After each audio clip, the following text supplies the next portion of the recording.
Niki Tirta sempat membuat heboh karena isu meninggal dunia beberapa waktu lalu.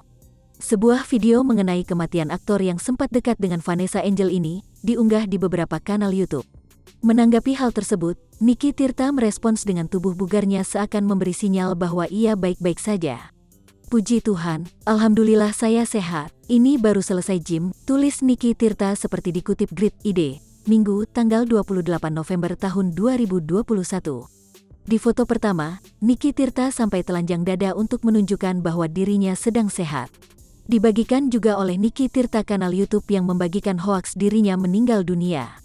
Dengan tujuan mengundang klik penonton, konten tersebut membuat narasi tanda kematian Niki Tirta dan tanggapan sahabatnya.